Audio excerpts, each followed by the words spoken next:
মালয়েশিয়ার কেদাহ প্রদেশে এক সহকর্মীর সঙ্গে বিবাদের জেরে ৩৭ বছর বয়সী এক বাংলাদেশি নির্মাণ শ্রমিককে গলায় তার পেঁচিয়ে হত্যা করা হয়েছে।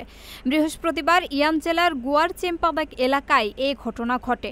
এ ঘটনায় নিহতের ৪ বাংলাদেশি ও ২ মালয়েশিয়ান সহকর্মীকে পুলিশ আটক করেছে। স্থানীয় পুলিশ জানিয়েছে, কাজে দেরিতে আসাকে কেন্দ্র করে নিহত শ্রমিকের সঙ্গে তার ৪২ বছর বয়সী মালয়েশিয়ান সহকর্মীর কথা কাটাকাটি শুরু হয়। প্রত্যক্ষদর্শীদের ভাষ্যমতে বিতর্কের এক পর্যায়ে অভিযুক্ত ব্যক্তি রড হাতে তুলে নেন এবং নিহত ব্যক্তি রান্নাঘর থেকে একটি ছুরি নিয়ে আসেন। ধস্তাধস্তির সময় অভিযুক্ত ব্যক্তি একটি বৈদ্যুতিক তার দিয়ে নিহতের গলা পেঁচিয়ে ধরলে ঘটনাস্থলেই তার মৃত্যু হয়। অভিযুক্ত ব্যক্তি পরে নিজেই থানায় গিয়ে ঘটনাটি পুলিশকে জানান।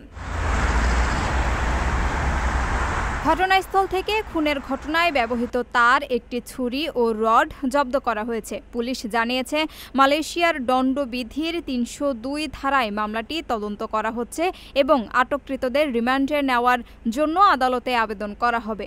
নিহত শ্রমিকের পরিচয় এখনও প্রকাশ করা হয়নি।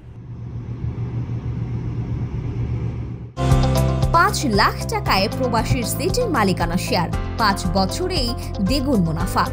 আপনার স্বপ্নকে সম্পদে পরিণত করতে আজই কল করুন স্ক্রিনে দেওয়া নাম্বারে।